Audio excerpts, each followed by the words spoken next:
Good day everyone. So for today's discussion, we will have the post-lab on experiment 10 wherein this is the basic test for drugs. So this experiment will focus on identifying the different active pharmaceutical ingredients using a simple chemical test. And for this experiment, we have the three samples. We have the indomethacin, diphenhydramine, and metoclopramide to be tested for the presence of the active ingredient. Okay?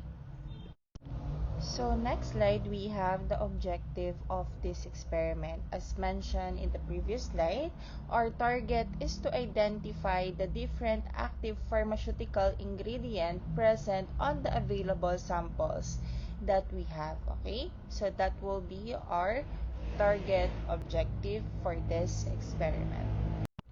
So let's proceed with the actual discussion, and the first sample is paracetamol. But during the lab experiment, we were not able to do this part of the experiment because we do not have the available sample, wherein supposedly we have to use a paracetamol suppository. But during the time that we're looking for a sample to be used during the experiment, we were informed that it is not available anymore in the market. What we only have in the market is in the dosage form of tablet and syrup and suspension na lang. So that's why we were not able to do this part of the experiment. Okay, so regardless, those sample that are not available or we were not able to do during the lab experiment, we will still be discussing the theories and principles behind it. Okay, so let's proceed with the actual discussion now. So paracetamol is also known in the other name as the acetaminophen with the chemical formula of C8H9NO2, and with the structure form naman that is the one that is flash on the screen. Okay, so paracetamol is categorized under a therapeutic category as non-opioid analgesic. It is being used as an analgesic and antipyretic. What do we mean by analgesic? So when we say analgesic, it is being used to treat a pain like headache, toothache, and mild pain. Okay, to reduce the pain of your patient. And when we say antipyretic, it is to reduce the fever of your patient. Okay? That's why it is called as analgesic and antipyretic. And the definition of the use of this drug is that it is being used to treat a pain, mild pain lang yung kaya niyang i-treat, no? And it is also being used to reduce the fever of your patient. Okay? Copy? So what are the common brands that we have in the market? We have Tempra and Biogesic brands. Okay? So we have other available generic brands lang naman din like TGP, Sparex, RightMed. Meron din naman silang mga paracetamol in the market. Okay? Next slide, let's discuss the different condition that paracetamol can treat. Okay, so it is being used to treat a headache, muscle pain, toothache, and fever, because I have mentioned in the previous slide that it is an analgesic to treat pain and antipyretic to reduce the fever of the patient. It is also important for you to take note that for those patients with arthritis, it can be used to relieve the pain of the patient with arthritis, but it does not treat the inflammation and swelling of the joint. Okay, so mababawasan yung pain but hindi niya matitreat yung swelling ng patient na may arthritis. Okay, and also it does not have any underlying effect. Wala siyang effect dun sa mga underlying conditions ng arthritis. The purpose of the paracetamol is only to relieve the pain that the patient is feeling. Okay? So, yan lang. Next, we have the indomethacin sample. So, indomethacin is a non-steroidal anti-inflammatory drug, or also known as NSAID, that is being used to treat a mild to moderate acute pain, wherein it is commonly being used by those patients with arthritis. Okay? So, how does it works?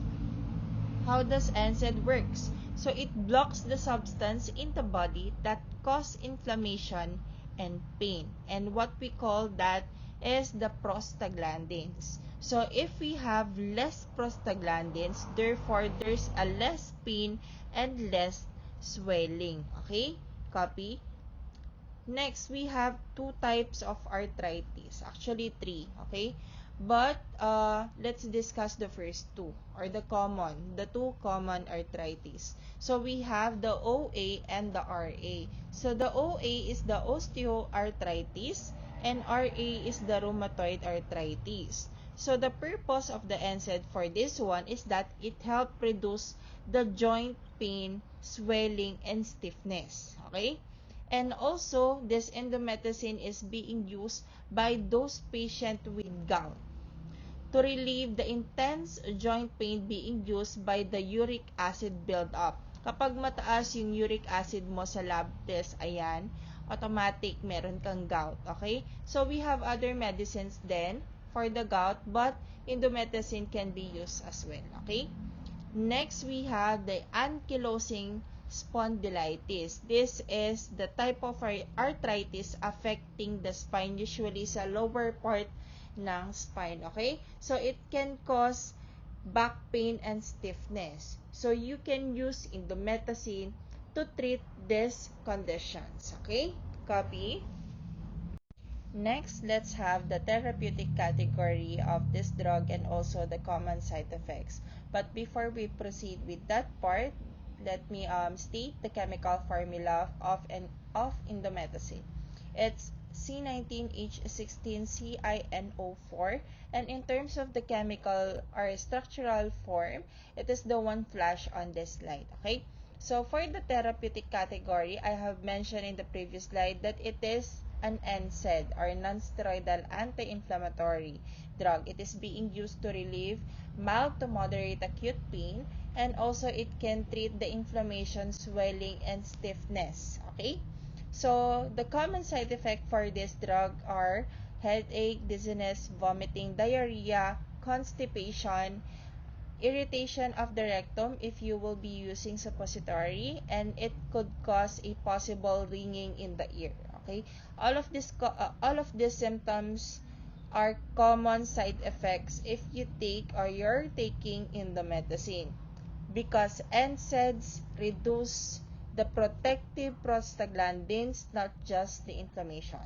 That is the main reason for this side effects. Okay, so the stomach and the other organs get affected too. That's why we have this different side effects. Okay?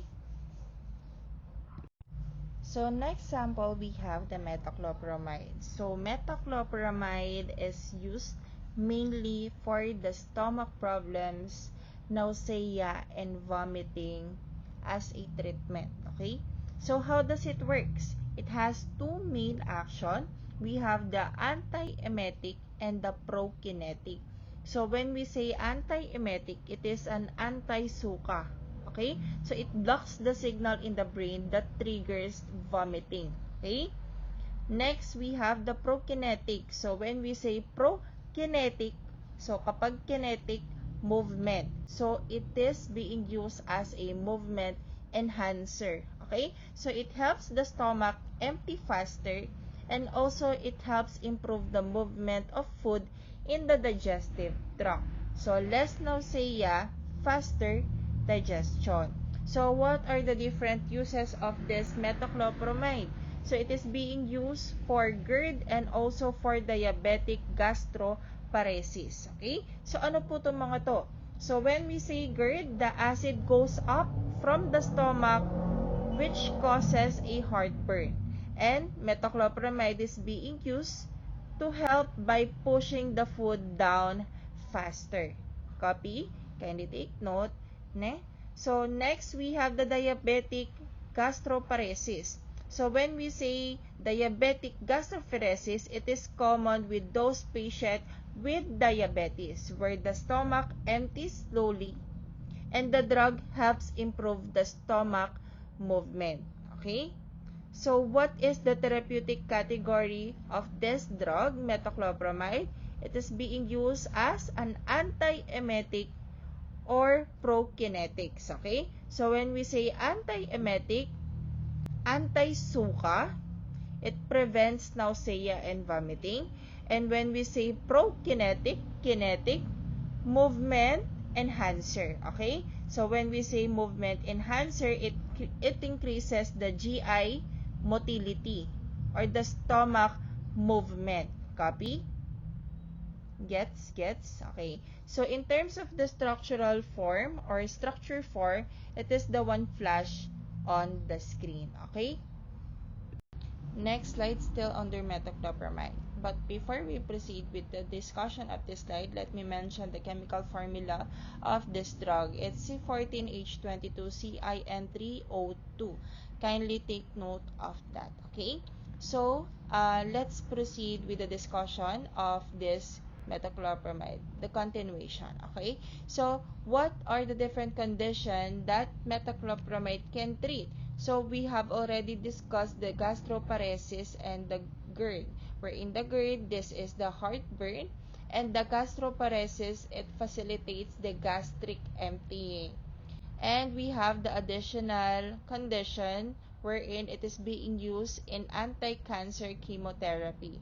Why? Because we have mentioned in the previous slide that it is being used as for the it is being used for nausea and vomiting treatment.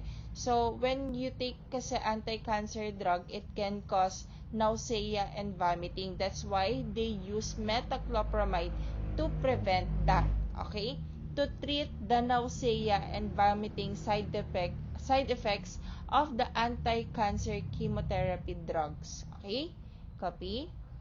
Next slide, we have the benzylpenicillin. But during the actual experiment, we're not able to do this one because we do not have the sample, okay? We tried to find one, but we cannot find one, okay? So, this benzylpenicillin is also known as PenG, wherein it is available in IV form, IV or IM form. IV, intravenous, IM, intramuscular injection form, okay? So, this benzylpenicillin is also known as PenG or penicillin G, and it is categorized under the narrow spectrum antibiotic that is being used to treat different infection that is caused by a susceptible bacteria. So, in short, it is an antibiotic. In terms of the function, it is being used to treat infection that is caused by susceptible bacteria such as some respiratory and skin infections. Okay? In terms of the administration, this drug is usually given by injection only, okay? Either intravenously or intramuscularly because it is not stable when taken orally. Or in short, we do not have any oral form of this penicillin or benzylpenicillin, okay? In terms of the therapeutic category naman, it belongs to the antibacterial group since it is an antibiotic, meaning it works by killing or stopping the growth of the bacteria. Okay? So, benzylpenicillin is an injectable antibiotic that is used to treat a specific bacterial infection. Okay? Copy? Next slide, still under the benzylpenicillin. So for this slide, let's discuss the different infections and conditions na tinitreat ni benzylpenicillin. Okay? So let's start with the infection. So for the lungs and airways, a good example for this one is pneumonia. For the mouth and throat, a good example for this one is tonsillitis. Okay? And for the skin, soft tissues, and ears, a good example for this one is different skin or wounds infections, and also ear infections. So all of this can be treated with benzyl penicillin, okay? So next we have the different conditions, okay? So we have otitis media, endocarditis, meningitis, osteomyelitis, and pneumonia. So what are this? Okay, what are these conditions? Okay, so when we say otitis media, it is the infection of the middle ear. And when we say endocarditis, it is the infection of the heart lining. When we say meningitis naman, it is the infection of the brain coverings. And when we say osteomyelitis, it is the bone infection. And pneumonia, of course, is a lung infection. And all of this condition can be treated with the use of the benzyl penicillin. Okay? It is a very effective against many of the serious bacterial infection, especially those that are gram-positive bacteria. However, kindly take note that it is usually given by injection. There is no available oral medication for benzyl penicillin because it cannot be destroyed by the stomach acid. It is only available by injection through intramuscular or intravenous preparation. Okay? Next slide, we have the last sample wherein that is the diphenhydramine. So diphenhydramine is an antihistamine similar with cetirizine. It's just that it has a higher drowsiness effect compared to cetirizine. So it is being used, of course, since it is an antihistamine, it is being used to relieve the allergy symptoms. What are these allergy symptoms? It could be itchy eyes, runny nose, and sneezing. So, for the allergies, how does it work? It works by blocking the histamine in the body that causes allergy symptoms. And also, it is being used for motion sickness. How does it work? It helps reduce the dizziness, nausea, and fatigue when traveling. Okay? And also, it can be used as a sleep aid because it causes drowsiness. As mentioned a while ago, that it has a higher drowsiness effect compared to cetirizine, okay? Which helps people fall asleep. Especially in the hospital setup, it is being used for those patient na irritable, nagwawala, yung mga ganyan. So, tinatarakan sila ng diphenhydramine to sleep. Okay? So, yan. For the therapeutic category, it is an antihistamine. So, diphenhydramine is useful for allergies, motion sickness, and also it is being used as a nighttime sleep aid. Okay?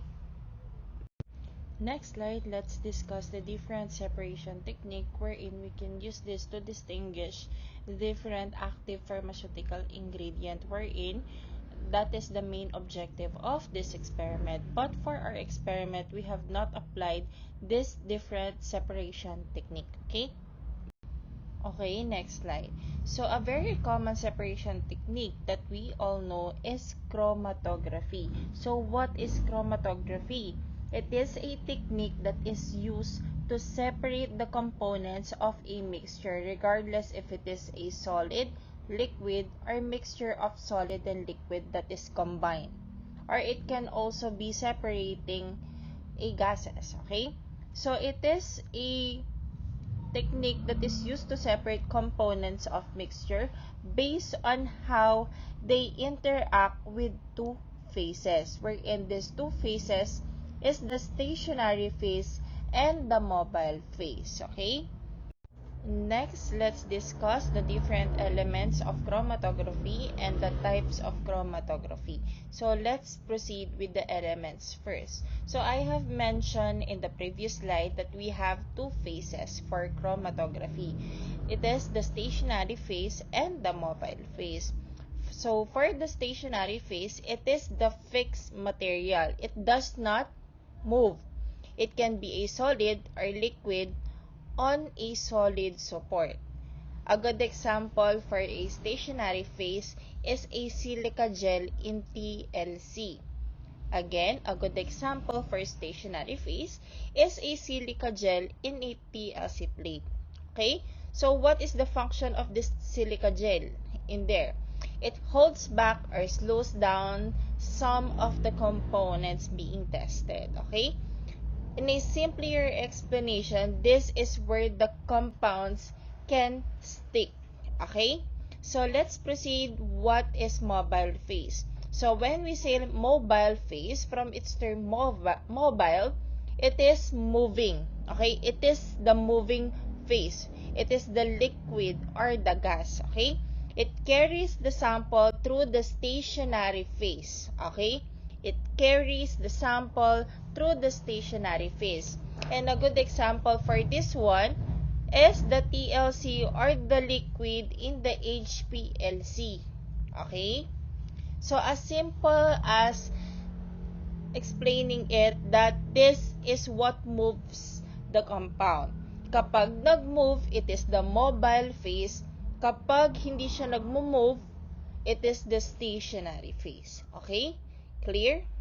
So let's proceed with the different types of chromatography, wherein we have the TLC and HPLC, the column chromatography, and the gas chromatography.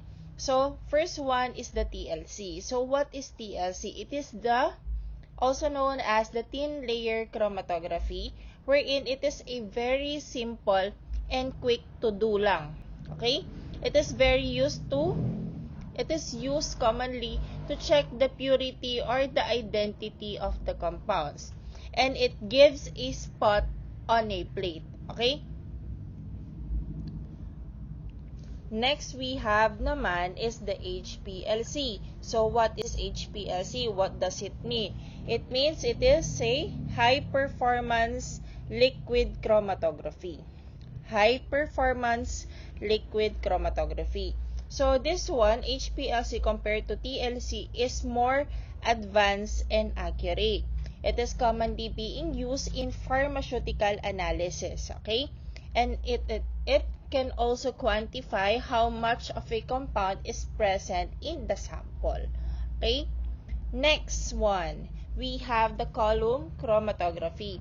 So when we say column chromatography, it is being used to separate different samples being used for purification. And it uses a column pack with a stationary phase. Okay? So, ulitin natin, it uses a column pack with stationary phase. The sample separates at its own flow because it flows down. Okay? And then, it is being used for purification. Okay? Last one is the gas chromatography or also known as the GC. Okay? So, it uses gas as its mobile phase or moving phase, no? Yung nagmo-move. And it is best to be used for volatile compounds because it is easy to see or to check or to distinguish, okay? And it is very commonly being used in toxicology and environmental analysis. Next slide, let's discuss in a very detailed way the different types of chromatography. And the first one is the TLC or the thin layer chromatography. So I have discussed a while ago that it is defined as the simplest method used to separate and identify substance in a mixture, wherein it has two parts, your mobile phase and your stationary phase. The stationary phase is the one that is not moving. And a good example for this one is the silica.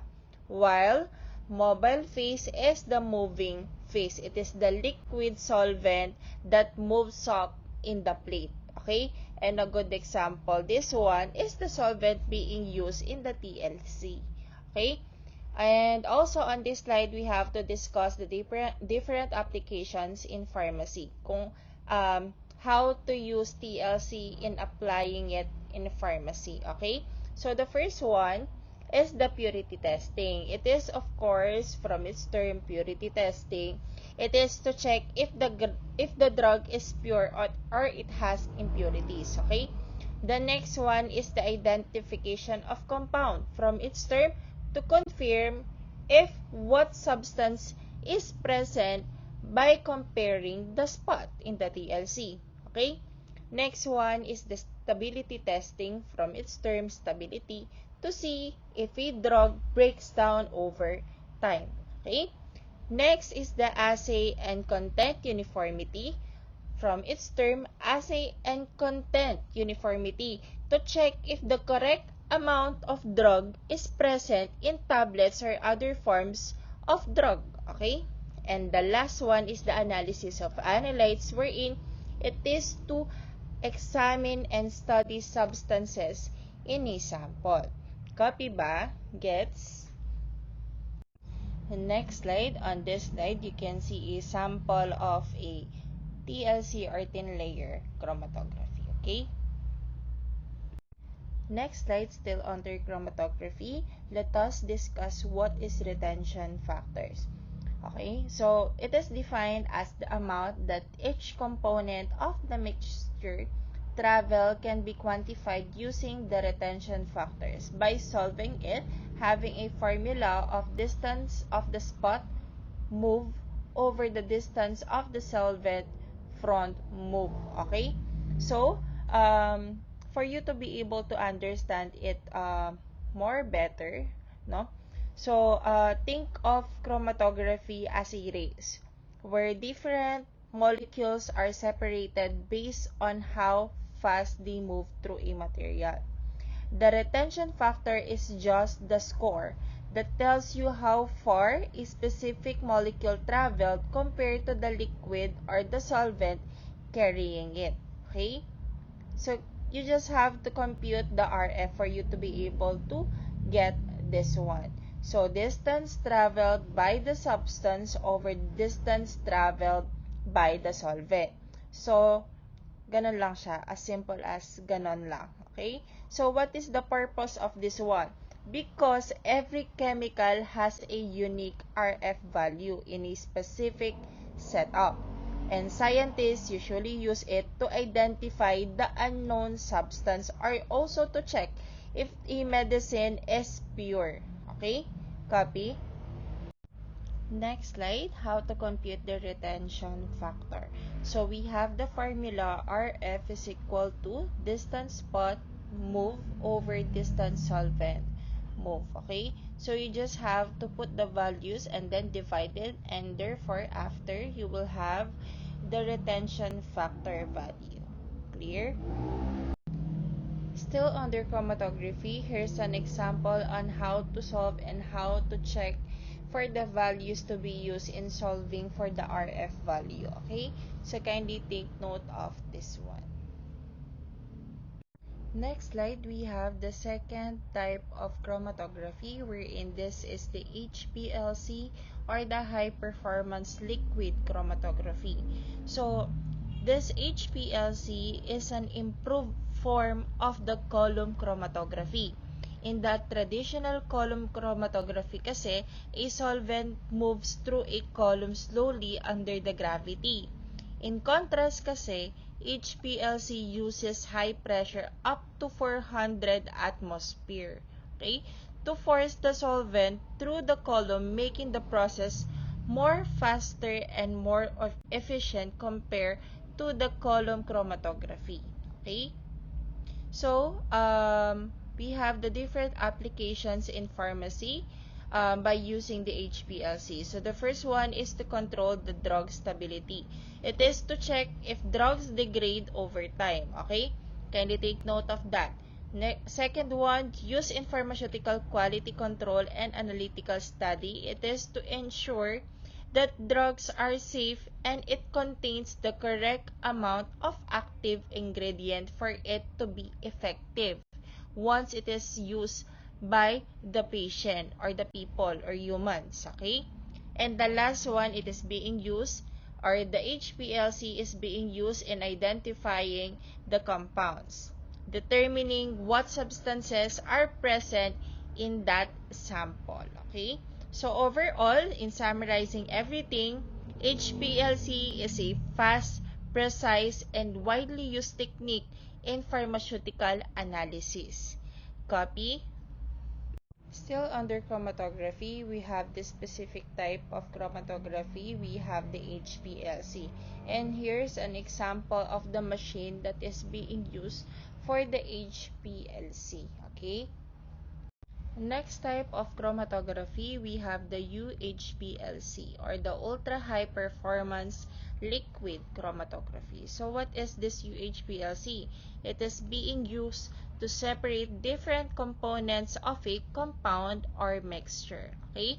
The technique works by using a very high pressure to push the liquid solvent through the column, allowing the different components to separate based on their properties. And then the slide also notes that UHPLC is mainly used to identify compounds, quantify, measure components, and also to separate substances in the mixture. So in terms of the application in pharmacy, it is being used to identify and to determine compounds, which is very important in analyzing drugs and also ensuring their quality. So overall, UHPLC is a fast and advanced chromatographic technique widely used in pharmaceutical analysis. Clear? Still under the UHPLC or the Ultra High Performance Liquid Chromatography. And here's an example of a photo of the machine that is being used for the UHPLC. Okay? Still under chromatography, we have the next type. We have the column chromatography. So what is this technique? It is a method that is used to separate one compound from a mixture that is dissolved in a liquid. It works by how? By passing the mixture through a column filled with an adsorbent. When we say adsorbent, what is this one? Solid material. Okay? So some compounds stick more to the adsorbent wherein it will result to the slow movement.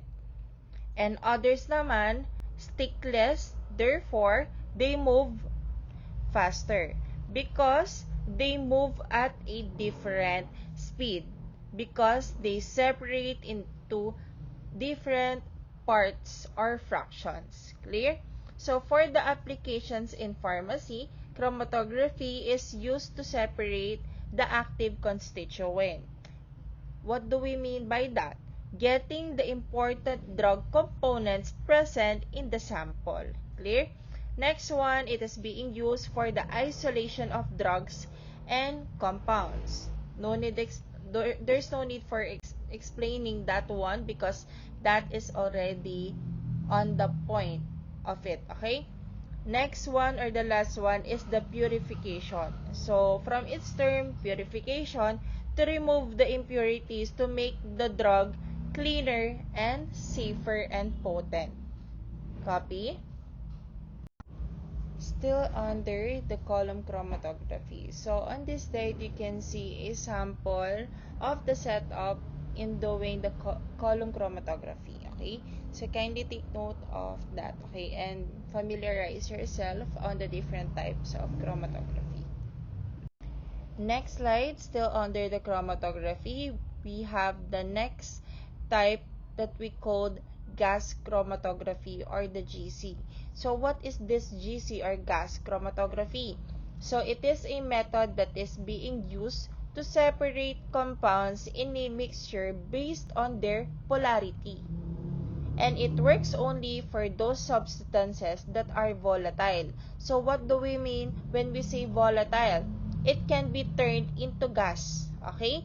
Or those samples that are made volatile through the derivation agents or using derivating agents, okay?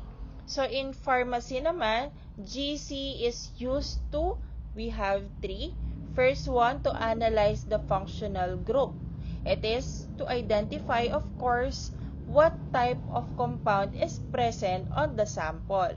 Second one, to check for the residual solvent. So what do we mean by that? To detect the leftover chemicals from drug production. Gets? And the last one is used to determine the purity. So when we say purity, to measure how a pure pharmaceutical product is. Okay? Clear? Copy? Still under the gas chromatography, here's a photo of the machine that is being used in doing the gas chromatography. Okay? Next, for this slide, we will be discussing the data and results. So we will be comparing if what you got during the laboratory experiment is correct or not. If not, what is the reason behind for not getting the positive result or correct result. Okay?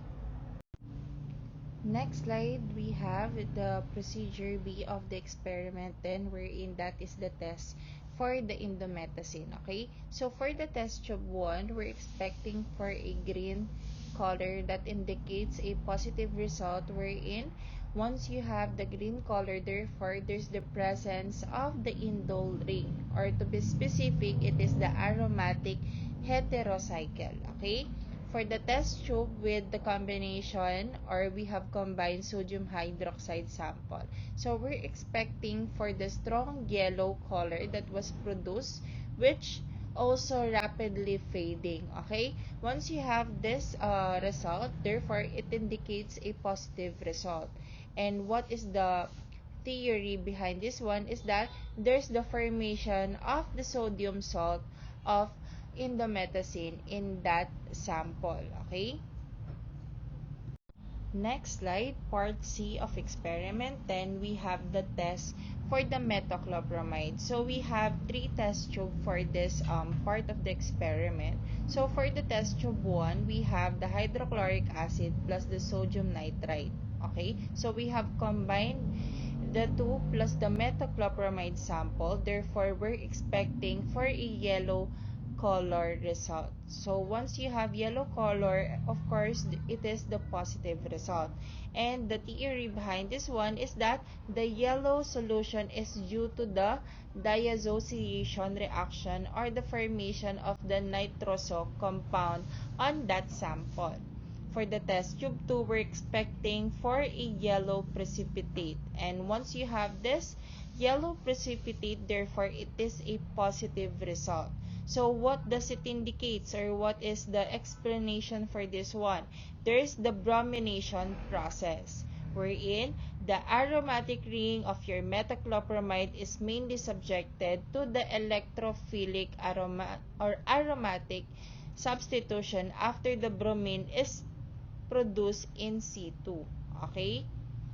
So the last test tube with the presence of the HNO3 plus AgNO3, therefore we're expecting for a positive result of white curdy precipitate, and therefore it will be dissolved afterwards. And what does it indicate? The precipitation or the complexation reaction happens during the combination of the 3 together with the metoclopramide drug. Okay? Next slide, we have the part E of the experiment 10, wherein that is the test for diphenhydramine. So we have prepared 2 test tube for this one. Okay?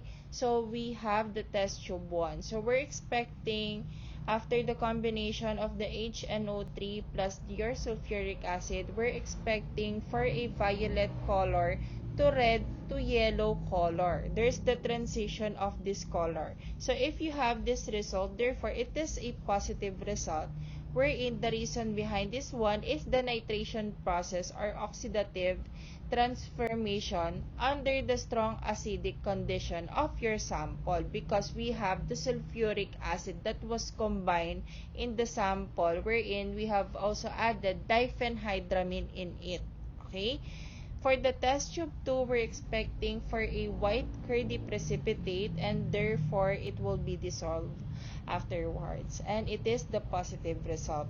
And once you have this result, therefore it indicates the detection or the presence of your halide ions. Okay? And here are the reference that we have used for this post lab. Okay? Thank you for listening. I hope you have learned a lot on this experiment. Okay? For any questions, feel free to message me on Google Chat or email me. Okay? Thank you. Bye-bye. Thank you for listening.